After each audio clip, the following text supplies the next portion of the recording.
ایک بار پھر دکھائیے اسکور بورڈ ہمیں کیا بتا رہا ہے۔ 25 نمبر ہے ملتان والوں کے، 32 نمبر ہے سرگودا والوں کے۔ مقابلہ بڑے دلچسپ مرحلے میں داخل ہو گیا ہے۔ اگلا سیگمنٹ جس کا نام ہے وراثت کے احکام۔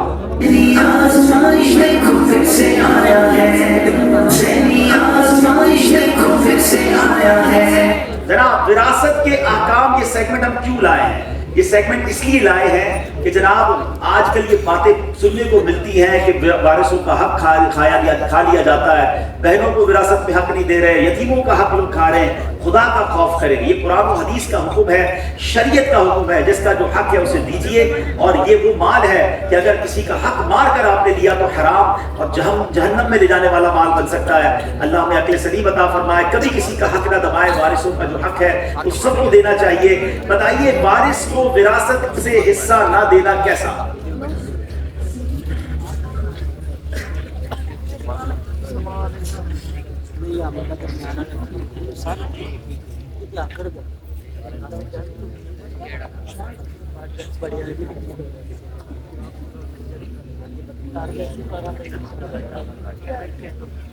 جناب بسم اللہ الرحمن الرحیم۔ وارث کو میراث کا حصہ دینا یہ اللہ پاک کے احکام کی اطاعت کرنا ہے اور ان کو حصے سے محروم رکھنا یہ کافروں کا طرز عمل ہے اور اللہ پاک کے احکام کی خلاف ورزی ہے۔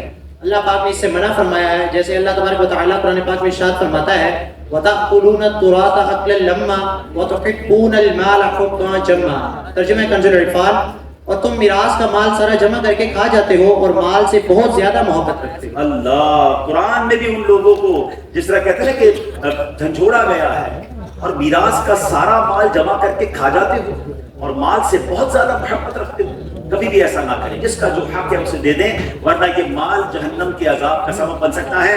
جواب درست دے دیا ہے۔ وارث کو وراثت سے محروم کرنے والے کے متعلق نبی پاک نے کیا ارشاد فرمایا؟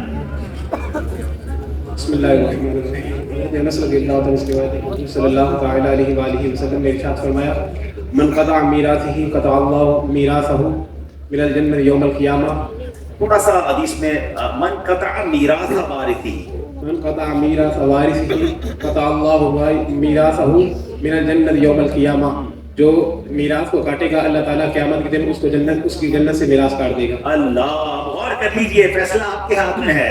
بڑے بھائی اپنے چھوٹے بھائی کو حصہ اگر نہیں دے رہے، یا جناب بہنوں کو حصہ نہیں دے رہے، یا یتیموں کا مال دبا رہے ہیں، تو یاد رکھیے نبی پاک کا فرمان، فیصلہ آپ نے کرنا ہے، ادھر مال چاہیے یا جنت کی میراث چاہیے۔ نبی پاک فرماتے ہیں جو شخص اپنے وارث کی میراث کاٹے گا اللہ تعالیٰ قیامت کے دن جنت سے اس کی میراث کاٹ دے گا۔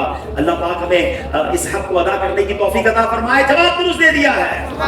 کسی دوسرے وارث کے مال پر قبضہ جما لینا کیسا ہے؟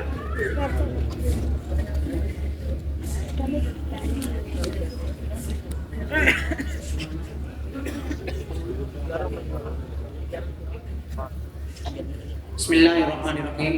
کسی دوسرے وارث کے مال پر قبضہ کر لینا یہ مال حرام ہے، اور مال حرام حاصل کرنا اور کھانا یہ کبیرہ گناہ ہے، اور اللہ تبارک و تعالیٰ کی بارگاہ میں یہ سخت ناپسندیدہ ہے۔ جناب یہ اللہ کی بارگاہ میں سخت ناپسندیدہ ہے۔ جواب درست دے دیا ہے۔ مطلقاً سوال ہے، وہ تمام لوگ غور سے سنیں۔ معاذ اللہ جو سود کا کام کرتے ہیں، رشوت کا کام کرتے ہیں، حرام روزی کماتے ہیں، یہ نہیں سوچتے کہ مال حرام کتنی بڑی وبا ہے۔ سوال یہ ہے کہ مال حرام کے متعلق نبی پاک علیہ السلام نے کیا ارشاد فرمایا؟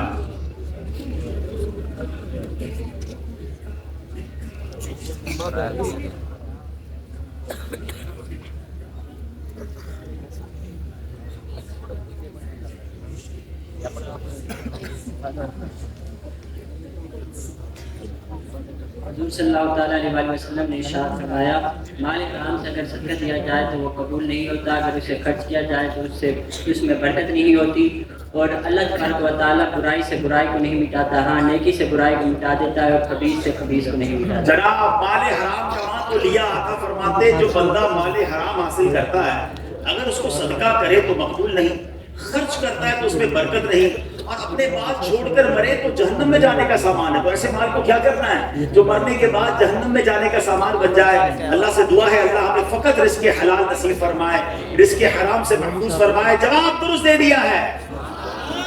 ناظرین ایک اور خوبصورت تحفہ